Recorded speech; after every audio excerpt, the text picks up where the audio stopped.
Assalamualaikum warahmatullahi wabarakatuh.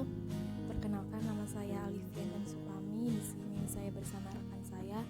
Saya Elsa Dwi Lestari. Kami dari kelompok 9, akuntansi pagi 5A, Fakultas Ekonomi dan Bisnis Universitas Muhammadiyah Surabaya. Di sini kami akan menjelaskan mengenai Baitul Mal wa Tamwil atau yang kita kenal dengan BMT sebagai salah satu pemenuhan tugas mata kuliah bank dan lembaga keuangan syariah. Sebelum kita masuk ke materi, apa sih itu BMT? Lalu apa saja akad-akad yang ada dalam BMT dan bagaimana mekanisme transaksi yang ada dalam BMT? Sebelumnya di sini saya akan menjelaskan mengenai lembaga keuangan. Apa kaitannya BMT dengan lembaga keuangan? Lembaga keuangan yang kita ketahui terdiri dari lembaga keuangan bank atau LKB dan lembaga keuangan bukan bank atau LKBB.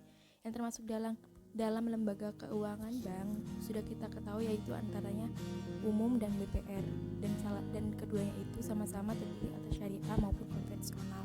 Dan LKBB sendiri diantaranya adalah ada asuransi, ada leasing, ada BMT, ada pegadaian, pasar modal, dan reksadana. Jadi kaitannya lembaga keuangan dengan BMT adalah BMT merupakan suatu lembaga keuangan syariah mikro.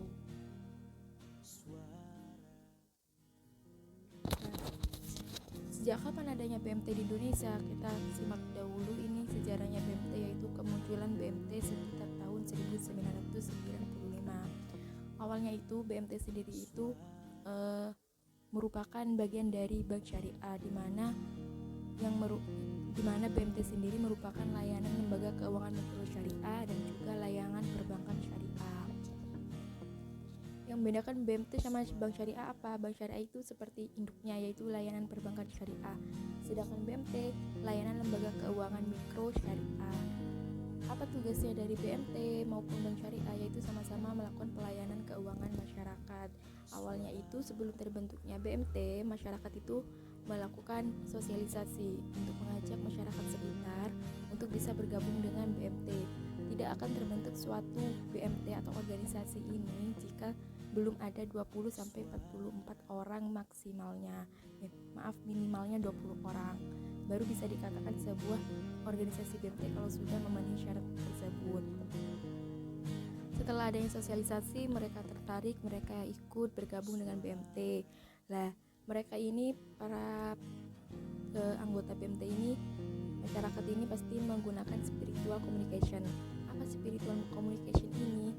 Mereka menjelaskannya itu sosialisasinya itu dalam bentuk spiritual, yaitu tentang keagamaan, kayak misal ada pengajian atau sekedar sosialisasi biasa, tapi mereka itu menjelaskannya itu dalam bentuk keagamaan, yaitu berdasarkan ukir, zikir, dan fikir yang berlandaskan pada sifat tauladan Nabi, yaitu sidik, amanah, tabligh, fatona. Jadi prinsip gerakan BMT ini berdasarkan landasan Nabi Muhammad, yaitu sidik, amanah, tabligh, fatona.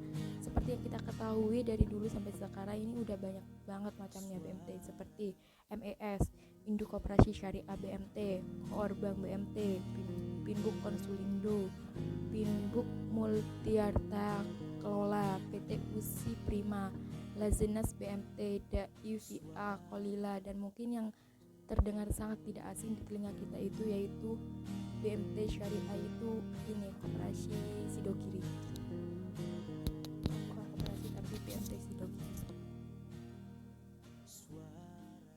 Perkembangan BMT di Indonesia. Kehadiran BMT sebagai lembaga keuangan mikro yang telah tersebar dari 3.000 BMT di seluruh Nusantara memiliki aset lebih dari 1 triliun dengan jumlah pengelola lebih dari 30.000 pengelola dan setengahnya kurang lebih 50% yaitu sarjana atau S1 dan kurang lebih 40%-nya itu wanita, melayani kurang lebih 2 juta penabung dan memberi pinjaman lebih dari 1,5 juta pengusaha mikro dan kecil.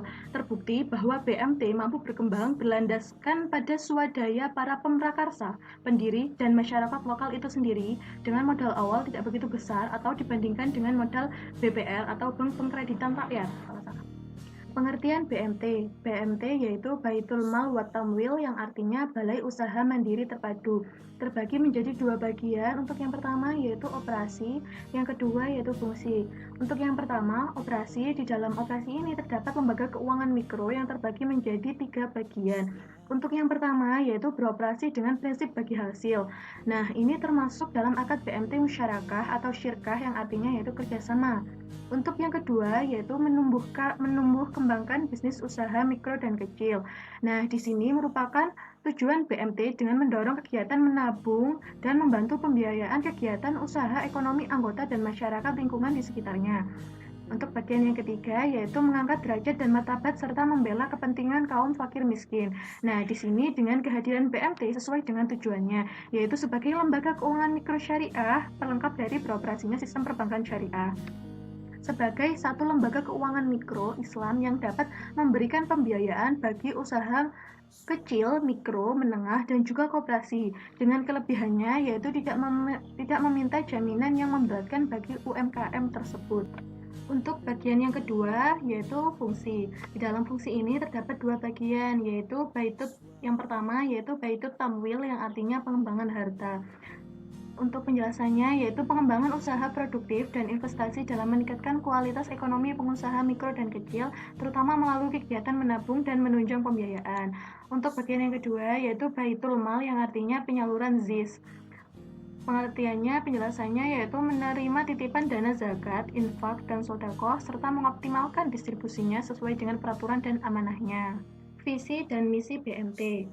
Untuk visi, yaitu mewujudkan kualitas masyarakat di sekitar BMT yang selamat, damai, dan sejahtera dengan mengembangkan lembaga dan usaha BMT dan Popusma atau kelompok usaha muamalah yang maju berkembang, terpercaya, aman, nyaman, transparan, dan berkehati-hatian. Untuk misi BMT yaitu mengembangkan kelompok usaha muamalah dan BMT yang maju berkembang, terpercaya, aman, nyaman, transparan, dan berkehati-hatian sehingga terwujud kualitas masyarakat di sekitar BMT yang selamat, damai, dan sejahtera. Tujuan dan usaha BMT. Tujuan BMT adalah mewujudkan kehidupan keluarga dan masyarakat sekitar BMT yang selamat, damai, dan sejahtera. Usaha BMT yang pertama yaitu simpan pinjam bagi hasil berlandaskan syariah. Nah, ini termasuk dalam akad BMT musyarakah atau syirkah yang artinya yaitu kerjasama.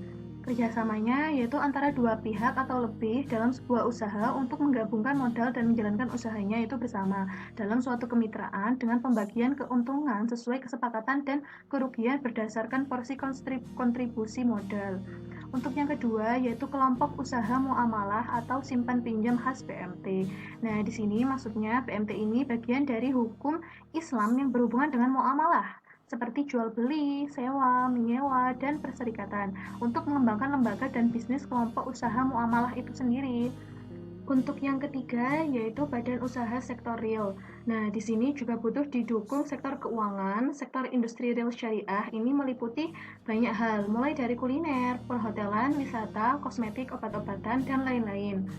BMT tak bisa bertumpu pada usaha dengan akad murabahah atau jual beli saja. Pengembangan akad musyarakah bisa digunakan untuk menangkap potensi pembiayaan sektor real yang masih besar. Mitra dapat mengembalikan modal tersebut.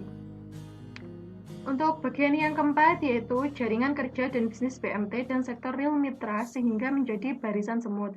Nah, di sini maksudnya yaitu mengembangkan jaringan kerja dan jaringan bisnis BMT dan sektor real mitranya sehingga menjadi barisan semut yang tangguh sehingga mampu mendongkrak kekuatan ekonomi bangsa Indonesia. Dan selanjutnya di sini saya akan menjelaskan mengenai bentuk-bentuk akad.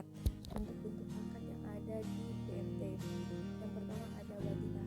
Yang disebut dengan akad wadiah itu, akad wadiah ini adalah akad yang dilakukan dengan cara pelakuannya itu kita itu memberikan pelayanan ataupun jasa kepada mereka yang menitipkan barangnya maupun uang yang ada di kas. Misal ada nasabah yang menitipkan uangnya bukan oleh restoran, maksudnya mereka itu menitipkan uangnya di kita ataupun barangnya di kita. Feedback kita terhadap nasabah tersebut setelah melakukan transaksi di BMT, kita itu memberikan pelayanan maupun jasa bagi kita dengan sesuai dengan dia.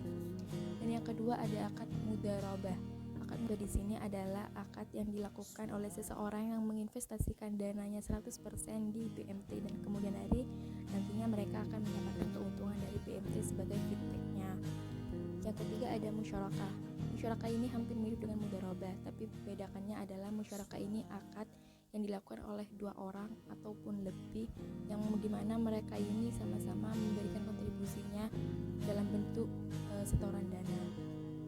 Yang keempat adalah akad murabahah. Akad murabahah adalah akad yang dilakukan dalam prinsip jual beli dalam BMT, di mana keuntungannya dalam transaksi tersebut itu diketahui baik oleh penjual maupun oleh pembeli. Jadi keuntungannya itu sangat transparan, tidak ada yang ditutup-tutupi. Akad yang kelima adalah akad salam. Akad salam ini masih dalam cakupan akad transaksi jual beli, tapi akad salam ini kita itu membayar terlebih dahulu uangnya, barangnya bisa kita ambil nanti di kemudian hari setelah kita menginginkannya. Sedangkan yang keenam ada akad istisna. Akad istisna ini akad yang dilakukan dalam sistem pre-order atau permintaan pemesanan dari seorang pembeli. Yang ketujuh ada akad ijaroh. Akad ijaroh ini adalah akad yang dilakukan dalam sistem sewa menyewa. Misal ada seseorang ingin menyewa sebuah mobil ataupun barang ataupun lainnya, jasa lainnya kepada BMT. Nanti BMT akan menghubungi orang lain yang memiliki jasa tersebut, tapi barang tersebut akan menjadi milik BMT. Mereka itu sama kayak investasi barang di kita atau kendaraan di kita. Nanti ada orang lain yang menyewa kita lah. Apa feedbacknya BMT itu? Kita akan membagikan upah sewanya itu kepada orang pemilik pesannya tadi itu. Yang kedelapan adalah akad alqad. Akad alqad ini adalah akad dalam sistem pinjam meminjam, tetapi tanpa ada persyaratan khusus, hanya saja jangka waktunya aja yang sudah disepakati dari awal. Dan yang terakhir ada akad al-qardul hasan. Akad al-qardul hasan ini sama dengan akad al-qard, yaitu akad pinjaman uang dalam kebajikan. Ya, kemudian saya akan menjelaskan mengenai prinsip operasi BMT dan produk BMT. Dimulai dari prinsip operasi. Prinsip operasionalnya itu ada 3, yaitu prinsip bagi hasil, prinsip jual beli, dan prinsip jasa. Dalam setiap prinsip ini mereka ini sama-sama menggunakan akad-akadnya tersendiri. Misal pada prinsip bagi hasil, mereka ini pasti menggunakan akad seperti murabahah ataupun akad ijarah seperti begitu. Sedangkan dalam prinsip jual beli mereka ini menggunakan akad murabahah, akad salam, akad istisna. Prinsip jasa ini biasanya menggunakan akad wadi'ah dan lain sebagainya, sesuai dengan prinsip yang dilakukannya dalam BMT. Beda prinsip, beda pula akad yang dilakukannya, karena dalam BMT sangat amat banyak akad-akad yang ada, sama seperti pada bank syariah yang memiliki akad-akadnya tersendiri. Yang selanjutnya adalah produk BMT. Produk BMT ini ada 2, yaitu simpanan atau funding dan pembiayaan atau financing. Simpanan itu dalam bentuk pendanaan. Akad yang digunakan dalam produk BMT simpanan ini terdiri dari wadi'ah dan mudharabah. Maksudnya bagaimana? Seperti saat seseorang akan menyimpankan barangnya atau menitipkan barangnya atau uangnya dalam BMT, nantinya akan kita berikan feedback dari BMT itu kepada nasabah tersebut, kepada anggota tersebut yang menyimpankan barang atau uangnya di kita dalam bentuk jasa atau pelayanan yang semaksimal mungkin, sehingga mereka itu merasa sangat nyaman, sangat aman selama menyimpankan uangnya atau barangnya di BMT. Sedangkan produk yang kedua adalah produk pembiayaan atau financing, yang terdiri dari akad-akad yang digunakan adalah akad murabahah, akad musyarakah, akad mudharabah, akad ijarah, akad alqad, dan akad al-qardul hasan, yang dimana akad-akad tersebut sama-sama ada kaitannya dengan pembiayaan atau proses financing. Urutan kerja BMT, yang pertama yaitu sosialisasi, dibagi menjadi 2 bagian. Yang pertama yaitu pendamping dan pemrakarsa menyampaikan ide atau gagasan. Yang kedua yaitu paparan tentang BMT, pemrakarsa bertambah jadi kurang lebih 20 orang. Yang kedua yaitu kesepakatan, dibagi menjadi 2 bagian. Yang pertama yaitu sepakat untuk mendirikan BMT. Yang kedua yaitu pengumpulan modal awal sesuai kesediaan dan kemampuan. Yang ketiga yaitu rapat pemrakarsa, dibagi menjadi 2 bagian. Yang pertama yaitu pemilihan pengurus BMT, yaitu ketua, wakil, sekretaris, bendahara. Yang kedua yaitu rekrutmen pengurus atau manajemen BMT maksimal 3 orang. Yang keempat yaitu pelatihan dan mulai usaha, dibagi menjadi 2 bagian. Yang pertama yaitu pelatihan oleh Pinbook dan atau Absindo selama 2 minggu. Yang kedua yaitu pembukaan kantor BMT dengan modal awal memulai usaha. Yang kelima yaitu bagi hasil, dibagi menjadi dua bagian. Yang pertama yaitu pembiayaan usaha mikro dengan bagi hasil. Yang kedua yaitu bagi hasil untuk gaji, biaya operasi, pembagian pada penyimpanan. Tahapan pendirian BMT. Ini merupakan kata konsep tahapan pendirian BMT. Yang pertama yaitu pemrakarsa dan pendamping. Ini maksudnya pemrakarsa dan pendamping menyiapkan diri atau menginfatkan waktu, pemikiran, dan semangat untuk menjadi motivator pendirian BMT. Lalu disosialisasikan ke tahap yang kedua kepada Tokmas, Agnia, dan Fokusma. Nah, di sini maksudnya setelah ide ini berkembang dan direspon oleh 4-5 orang aktivis atau motivator, maka carilah dukungan tambahan yang lebih besar. Misalnya dari tokoh masyarakat, Agnia, atau orang yang berada dan Fokusma atau kelompok usaha muamalah. Lalu dilanjutkan ke tahap yang ketiga, yaitu P3B yang artinya Panitia Penyiapan Pendirian BMT. Nah, dengan restu dari tokoh yang paling berpengaruh itu, maka undanglah para sahabat yang telah didaftarkan tadi, sampai 5-10 orang untuk mendiskusikan lebih lanjut mengenai BMT ini dan kegiatan tindak lanjutnya. Nah, di dalam P3B ini terdapat 3 bagian penting, yaitu dukungan pendiri, modal perangsang, dan modal awal atau Simwa, Simpok, dan Simpoksus. Tugas P3B ini dibagi menjadi 3 bagian. Yang pertama yaitu dukungan pendiri. Nah, di sini memperluas dukungan. P3B bertugas memperluas lagi dukungan sampai 20, 30, sampai 40 orang pemrakarsa atau calon pendiri. Yang kedua yaitu modal perangsang. Nah, di sini maksudnya mengumpulkan modal awal dan diharapkan P3B dapat mengumpulkan modal awal sebagai perangsang berapapun adanya dan segera menyimpan di rekening bank tersebut untuk keamanan. Yang ketiga yaitu modal awal atau Simwa, Simpok, dan Simpoksus. Nah, di sini maksudnya untuk penggalangan dana. Nah, di sini menggalang dana dari simpanan wajib, simpanan pokok, dan simpanan pokok khusus dari para pendiri. Terus yang keempat yaitu pengurus terbentuk. Nah, di sini terjadi rapat pendiri untuk memilih pengurus BMT. Untuk memilih ketua, wakil ketua, sekretaris, dan anggota, bila perlu upayakan pengurus dari orang yang memiliki pengaruh, memiliki dasar kemampuan mencari dukungan, diterima oleh masyarakat banyak. Terus mengikuti urutan penyandang yaitu waktu, ilmu, akal, nama, dan dana. Untuk yang kelima yaitu calon pengelola. Nah, maksudnya di sini pengurus yang terpilih segera mencari calon pengelola BMT yang yaitu lulusan S1 atau D3 yang selain berkemampuan intelektual memadai, juga kuat landasan iman dan akhlaknya, jujur, amanah, dan aktif, dinamis, ikhlas, sabar, istiqomah, dan berprakarsa, memiliki potensi untuk bekerja sama, mampu bekerja, purna waktu atau sepenuh waktu dan hati. Selain itu, bertempat tinggal di sekitar lokasi BMT akan lebih baik. Yang keenam yaitu pelatihan dan magang. Nah, di sini tenaga ini akan dilatih dan dimagangkan oleh Pinbuk setempat selama 2 minggu sehingga menjadi tenaga pengelola profesional BMT. Tenaga ini perlu dipilih dan disetujui oleh para pengurus serta tunduk pada kebijaksanaan atau kekuasaan pengurus. Yang ketujuh yaitu sertifikat kemitraan Pinbuk.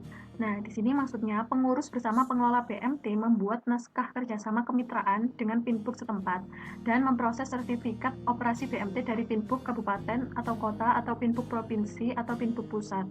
Yang kedelapan yaitu sarana dan prasarana operasional dan badan hukum koperasi. Nah, di sini maksudnya pengurus bersama pengelola melaksanakan persiapan sarana kantor dan ATK serta form atau berkas administrasi yang diperlukan sebagaimana yang distandarisasikan oleh Pinbuk.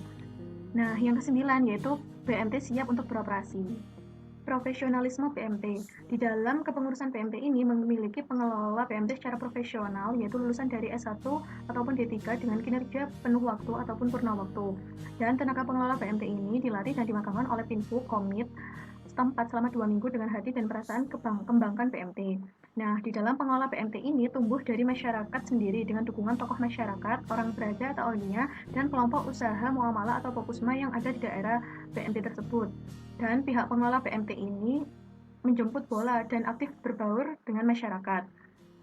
Untuk pengelola profesional BMT ini berlandaskan sifat-sifat yaitu amanah, sitik, tablik, fatonah, sabar, dan istiqomah.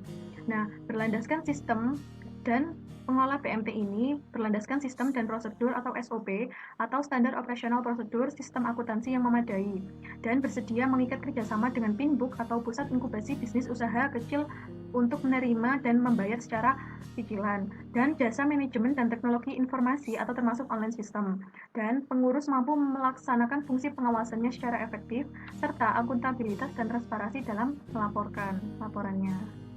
Prinsip Islamiyah BMT dibagi menjadi 5 bagian. Yang pertama yaitu menerapkan cita-cita dan nilai-nilai Islam. berupa keselamatan, berkeadilan, kedamaian, dan kesejahteraan dalam kehidupan ekonomi masyarakat banyak. Yang kedua yaitu pro duafa atau berpihak pada yang lemah. Yang ketiga yaitu kuat ruhiyah yang artinya program pengajian atau penguatan ruhiyah yang teratur dan berkala secara berkelanjutan sebagai bagian dari program tazkiyah daifiyah Khalilah atau DFV. Yang keempat yaitu penghargaan dan hukuman yang artinya rumusan penghargaan dan sanksi yang jelas dan penerapannya yang tegas atau lugas. Yang kelima yaitu akad yang jelas. Dan selanjutnya saya akan menjelaskan mengenai cara kerja BMT atau mekanisme transaksi yang terjadi di BMT. Layaknya sebuah organisasi, BMT itu terdiri dari kelompok pengurus dan pengelola. Pengurus itu anggotanya beda atau orang-orangnya beda, dan pengelola itu juga orang-orangnya beda. BMT bisa dikatakan sebuah organisasi BMT dan berdiri jika mereka itu dibantu oleh anggota pemrakarsa yang terdiri dari 20 sampai dengan 44 orang minimalnya. Dan mereka ini semuanya ini sama-sama menyetorkan modal awal. Nanti apa feedback yang diberikan BMT, apa keuntungannya mereka bergabung dengan BMT, itu akan saya jelaskan nantinya. Dan selain ada anggota pemrakarsa, juga ada anggota penyimpan dan peminjam.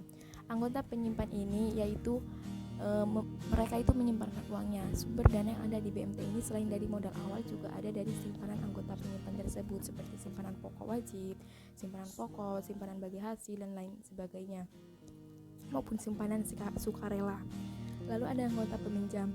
Dana yang ada di BMT ini bisa mereka salurkan kepada mereka anggota peminjam yang membutuhkan dana dari mereka yang kelebihan dana. Jadi BMT ini sebagai penyalur, sebagai media kepada mereka yang membutuhkan dan dari mereka yang memiliki kelebihan dana. Lalu feedback yang diberikan oleh anggota peminjam kepada BMT ini apa? Mereka akan memberikan bagi hasil. Bagi hasil yang disebut di sini dari anggota peminjam adalah dalam bentuk biaya operasional atau beban operasional yang mereka bayarkan kepada BMT. Tapi dalam BMT menyebutkannya itu sebagai bagi hasil, beda dengan bank konvensional yang mereka menyebutkannya sebagai bunga. Lalu bagi hasil ini nantinya akan dikemanakan? Bagi hasil ini sama BMT akan dikelola sesuai dengan proporsional yang udah ditentukan di awal perjanjian. Proporsional baik anggota penyimpan, anggota pemrakarsa, ini nantinya akan ada proporsional pembagian bagi hasilnya tersendiri. Misal pihak satu akan mendapatkan proporsional 50% dan pihak kedua juga mendapatkan 50%. Jadi bagi hasil yang diterima dari anggota penyimpan ini nantinya akan disalurkan ke mereka maksudnya bagi hasil yang diterima dari anggota peminjam dalam bentuk biaya operasional akan mereka salurkan ke mereka anggota penyimpan dalam bentuk bagi hasil, dan juga kepada mereka anggota pemrakarsa sebagai bentuk sisa hasil usaha atau yang dikenal dengan SHU. Jadi dalam BMT ini mereka ini sama-sama diuntungkan, baik BMT maupun nasabahnya sendiri itu sama-sama diuntungkan jika terjadi keuntungan. Sebaliknya, jika terjadi kerugian, mereka keduanya ini akan sama-sama dirugikan. Nah, di sini saya akan menyinggung sedikit mengenai sistem bunga dan bagi hasil BMT. Dalam hal penentuan besarnya hasil, dalam sistem bunga sebelumnya itu udah ditentukan hasilnya nanti kalian ini akan mendapatkan segini, sekian, keuntungannya sekian begitu. Sedangkan dalam sistem bagi hasil, sesudah berusaha, sesudah ada untungnya. Jadi sebelum mereka ini berusaha atau bekerja, mereka ini tidak akan tahu berapa sih besarnya keuntungan nantinya kita akan peroleh. Hal yang selanjutnya adalah yang ditentukan sebelumnya. Sudah jelas kalau dalam sistem bunga bank konvensional yang ditentukan sebelumnya itu adalah bunga atau besarnya nilainya rupiah. Jadi sistem bunga ini udah ketahuan berapa besarnya nilai rupiahnya nantinya akan diperoleh.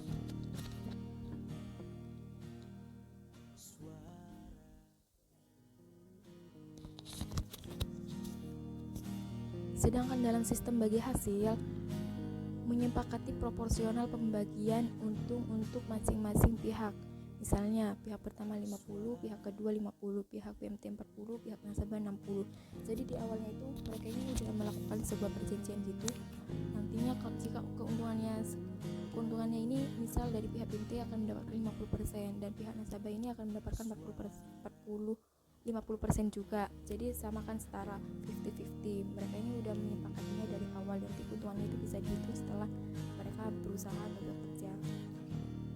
Yang ketiga adalah dalam hal jika terjadi kerugian. Sudah jelas kalau dalam sistem bunga bank konvensional seluruh kerugian akan ditanggung nasabah saja. Bank konvensional tidak akan mau merugi. Sedangkan dalam sistem bagi hasil BMT itu berbeda. Jika ada kerugian maupun keuntungan, mereka ini akan ditanggung oleh dua pihak, baik nasabah maupun BMT. Selanjutnya adalah dihitung dari mana. Jika sistem bunga ini, perhitungan sistem bunga ini dari dana yang dipinjamkan fix tetap, tidak akan berubah. Selanjutnya maksudnya dari awal ini udah ditentukan bunga yang akan ditanggung kalian ini bisa kalian meminjam atau melakukan kreditan di bank konvensional sebesar 50 juta.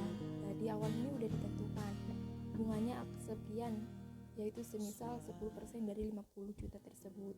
Sedangkan dalam sistem bagi hasil, dari untung yang bakal diperoleh belum tentu besarnya. Jadi bagi hasil ini belum kita ketahui berapa sebelum kita tahu untungnya. Kalau kita udah tahu untungnya berapa, baru kita hitung sesuai proporsionalnya tadi itu. Kalau pihak BMT-nya 50%, ya 50% hitungnya BMT, 50% juga pihak nasabah saja pun lainnya. Dan selanjutnya adalah titik perhatian proyek usaha. Titik perhatian proyek usaha dalam sistem bunga besarnya bunga yang harus dibayar nasabah pasti diterima bank. Jadi saat kita melakukan pengkreditan dalam bank konvensional, kita meminjam uang, kita membayar bunga tadi itu diambil bank, menjadi milik bank, bukan disalurkan kepada mereka nasabah atau anggota penyimpan uang. Sedangkan dalam BMT itu berbeda. Saat kita melakukan pengkreditan di BMT atau meminjam uang di BMT, bagi hasil atau beban operasional yang kita bayar di BMT itu nantinya akan dibagi dua sesuai dengan usahanya. Jadi perhatiannya itu bersama antara nasabah dan BMT. Jika 50%-nya milik BMT, 50%-nya milik nasabah yang menyimpan atau menitipkan uangnya di BMT gitu. Selanjutnya adalah tahukah kita jumlah besarnya. Kalau di sistem bunga itu udah pasti kita tahu sistem besarnya itu berapa, karena ini dengan presentase dikali jumlah pinjaman yang telah pasti diketahui. Sedangkan dalam sistem bagi hasil, karena kita belum tahu keuntungannya berapa, jadi presentasenya itu dikalikan dengan jumlah untung yang kita peroleh nantinya. Karena kita belum tahu untung kita itu berapa dalam BMT, jadi kita belum tahu bagi hasilnya itu kita akan dapat berapa gitu. Selanjutnya adalah status hukum. Sudah teman-teman pasti ketahui semua, status hukum dalam sistem bunga itu sangat berlawanan dengan surat Al-Luqman ayat 34 dalam Al-Quran. Sedangkan bagi hasil ini, mereka ini melaksanakan Al-Quran surat Al-Luqman, tepatnya itu ayat 34. Jadi bisa diambil kesimpulan di sini, sistem bagi hasil ini dalam BMT ini mirip-mirip dengan sebuah koperasi.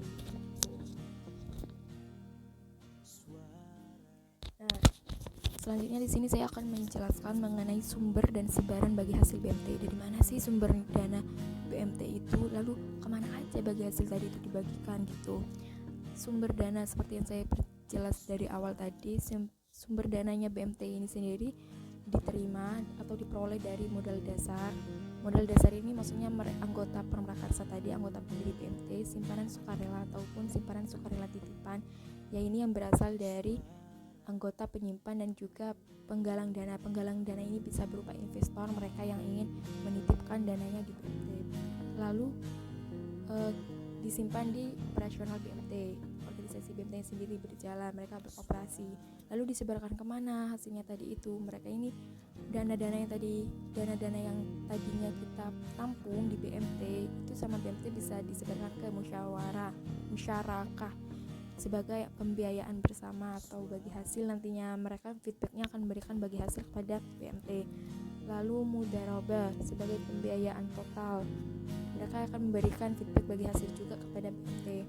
Musyarakah pembiayaan bersama, murabahah kepemilikan barang jatuh tempo. Jadi mereka ini feedbacknya nantinya akan memberikan margin kepada BMT. Bai'u bitamal ajil dan juga qardul hasan yang berupa infak. Dana-dana tadi yang sudah disalurkan oleh BMT kepada mereka yang membutuhkan atau mereka yang memerlukan dari dana tersebut, BMT sebarkan kepada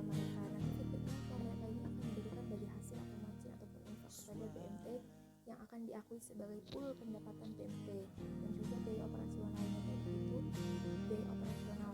Pool pendapatan ini akan dimasukkan dalam biaya operasional. Biaya operasional itu apa? Maksudnya biaya operasional di sini adalah mereka ini yang udah bayar biaya operasionalnya kepada BMT atau bagi hasilnya dalam bentuk biaya operasional ataupun beban operasional. Nah, biaya operasional ini akan disebut dengan sisa hasil usaha. Lalu barulah kemudian sisa hasil usaha ini kita bagikan kepada mereka anggota penyimpan, anggota pemrakarsa.